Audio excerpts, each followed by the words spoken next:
I love about my relationship with Christian, we have respect for each other. Granted, we're gonna disagree about things, but the way you speak to someone, it is everlasting. Cameras flashed as Jennifer Williams stepped out of the courthouse, her head slightly bowed, tears streaking down her face. But this wasn't a movie scene or a scripted reality TV moment. This was real life, and the pain in her eyes told a story no filter could hide. The man she once called her soulmate, the one who promised her peace after years of heartbreak, had just been sentenced to federal prison. I'm a reality person, and you have to tell your truth because people see right through it. And unfortunately, I've been in some bad relationships. I've been in some good ones too, but I just think it's important to just share your story because you never know who you're affecting or how someone else can learn from you. And in that single moment, Jennifer's world, the love, the image, the trust shattered right before everyone's eyes. It's the kind of heartbreak money can't fix. A betrayal that cuts deeper than any public rumor. Because this time, Jennifer wasn't just another reality star in drama, she was a woman blindsided by the truth. I had to really talk to God, and I had to say, I was like, okay, what am I doing? And please just guide my steps. And one thing I asked for was discernment. And as the cameras kept rolling, the world began asking the same question: how did the man who swore to protect her end up being the reason she's standing outside a courtroom, crying for justice and closure? But this story didn't start in a courtroom. It began quietly with love, promises, and a picture-perfect romance that hid something much darker beneath the surface. Jennifer Williams had spent years in the public eye, glamorous, confident, and seemingly untouchable. From her time on Basketball Wives to her entrepreneurial ventures, she built a reputation as a woman who knew her worth. After the chaos of her past relationships, fans cheered when she finally seemed to find love again. His name was Christian, a man who presented himself as calm, intelligent, and grounded, everything Jennifer said she wanted in a partner after years of public heartbreak. Their relationship started like a fairy tale. He wasn't loud about their love. I knew a month in that Jennifer was the one. And I told Jennifer when we were dating, I said, I'm not here to waste your time. He didn't crave attention or the spotlight. To Jennifer, that was refreshing. She called him her peace, her protector, the kind of man who let her shine while quietly holding her up behind the scenes. They posted matching photos, traveled together, and for a while, it looked like Jennifer had finally found her happy ending. The comments under her posts were full of "love, you deserve this, finally, a man who treats you right."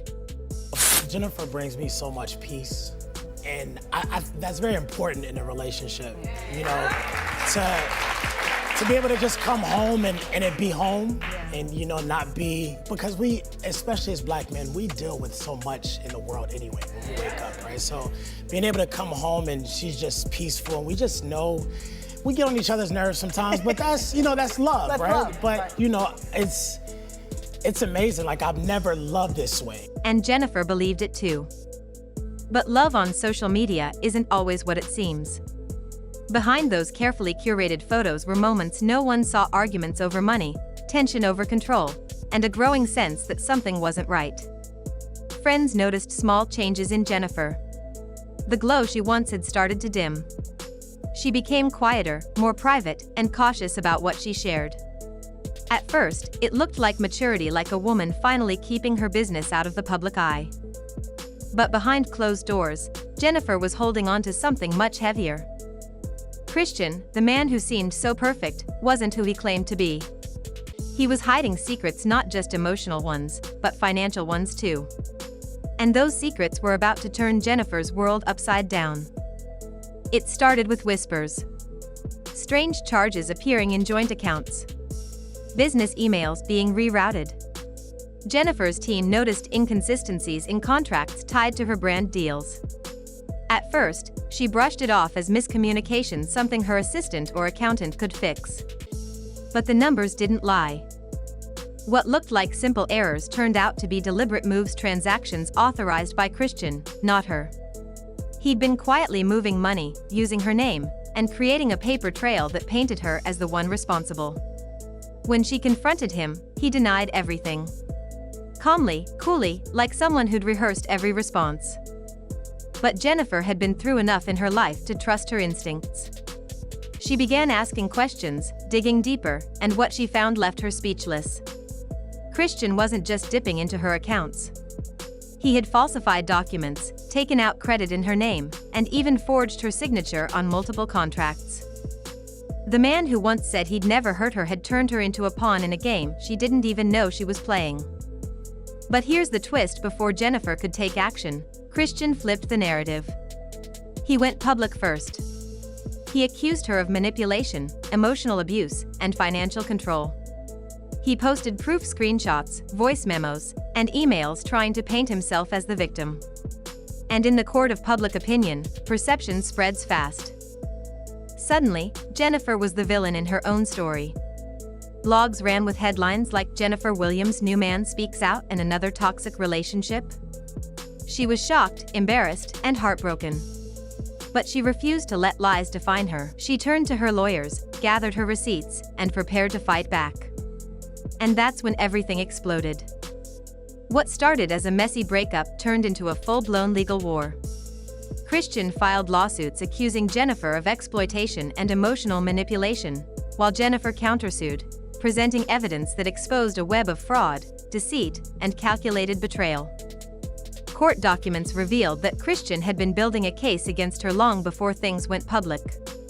He had recorded conversations out of context, edited clips to support his claims, and even reached out to blogs to leak stories painting Jennifer as the aggressor.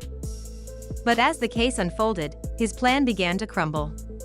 Investigators started looking into the financial documents Christian had submitted, and that's when the real truth came out.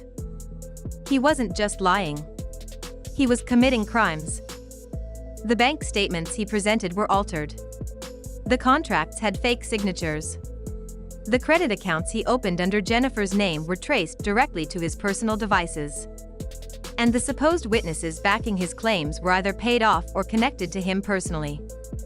Once investigators connected the dots, it became clear that Christian wasn't the victim, he was the mastermind.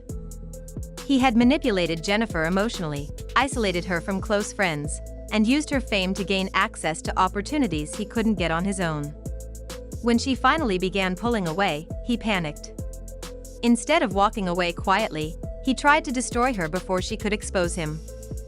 And for a while, it almost worked. Jennifer's name was dragged through the mud. Her character was questioned. She lost partnerships, and brands hesitated to work with her. But as the truth unfolded in court, public opinion started to shift. The evidence against Christian was overwhelming. Emails, forged documents, and digital fingerprints proved his deception. The same proof he once used to attack Jennifer became the reason he was now facing federal charges. When the judge read the verdict, the courtroom went silent. Christian was found guilty on multiple counts, including fraud, identity theft, and falsifying legal documents. Jennifer sat still as the sentence was announced. But when the bailiffs approached to take Christian into custody, her composure finally broke. Cameras caught her wiping tears, not out of love, but from the deep pain of betrayal. 4 months, she had been fighting for her name, her truth, and her peace. And now, as he was led away in handcuffs, all she could do was breathe. It wasn't victory. It was survival. After the sentencing, Jennifer stayed silent. She didn't post, didn't speak to reporters, didn't release statements. Her social media went quiet, no new selfies, no captions about healing or revenge. Just silence. But those close to her say that silence spoke louder than any statement ever could. Behind the scenes, Jennifer was processing everything, not just the betrayal, but the emotional exhaustion that comes with constantly having to defend yourself in public. This wasn't just about losing a relationship. It was about being violated, humiliated, and forced to rebuild from the ashes of someone else's deceit. Friends say she spent weeks off the grid reflecting, journaling, and leaning on family. She wasn't angry anymore. Just tired. Tired of being painted as the strong woman who can handle anything. Tired of constantly proving she's not the problem. Because deep down, Jennifer had been carrying a quiet pain for years, the kind that never makes headlines. The pain of loving the wrong people, trusting too easily, and getting burned in front of millions. But this time felt different. This wasn't petty reality TV drama. This was real life. A federal case. A betrayal that almost ruined her financially and emotionally. And yet, somehow, she found a way to keep her dignity intact. What nobody expected was how Jennifer's story began to inspire others. Messages poured in from women who had gone through similar experiences: financial abuse, emotional manipulation, and betrayal from partners who hid their true selves. Jennifer became a silent voice for those women. She didn't have to post long captions or give interviews. Her story spoke for itself. Behind the scenes, her team worked to rebuild her brand. Business ventures were re-evaluated, partnerships restructured, and a small circle of loyal friends helped her get back on her feet. There were rumors about a documentary in the works, one that would tell Jennifer's side of the story, raw and unfiltered. Others hinted at a major sit-down interview, where she could finally speak her truth without the edits, without the noise. But Jennifer didn't rush. She knew timing mattered. She wanted to heal before she told the world what really happened, not for sympathy, but for closure. Because one thing she learned through all of this is that silence can be powerful. Sometimes, you don't need to explain your truth, you just need to live it. In the end, Christian went to prison, and Jennifer walked out of court with her head high, not because she won, but because she survived. The woman once known for luxury and glamour had been stripped down to something raw and real. She learned that love without honesty is dangerous, and trust without proof can be fatal. For Jennifer, this chapter was more than a legal victory. It was a reminder of how fragile peace can be when the wrong person holds your heart. Her tears outside that courthouse weren't for lost love, they were for the version of herself that believed she was finally safe. The part of her that always wanted to see the good in people, even when it came with red flags. But as painful as it was, this moment also marked a rebirth. Jennifer had walked through the fire and come out stronger. And now, as she quietly rebuilds her life, one thing's for sure this time, she's doing it on her own terms. Because when the cameras turn off and the headlines fade, what's left is the woman behind the name. And Jennifer Williams may have cried that day, but those tears told a story of strength, resilience, and hard-earned peace. So while the world may remember the mugshots and the courtroom clips, Jennifer will remember the lesson: love can betray you, but truth always finds its way out. And that truth, painful, public, and powerful, became her closure. Jennifer Williams isn't the same woman who once smiled for the cameras beside the man who broke her heart. She's quieter now, wiser, and far more guarded. But don't mistake her silence for weakness. It's the calm that comes after surviving the storm. Because at the end of the day, Jennifer didn't just walk away from a toxic relationship, she walked away from the need to prove herself to anyone. And that, more than any courtroom victory, is her real freedom.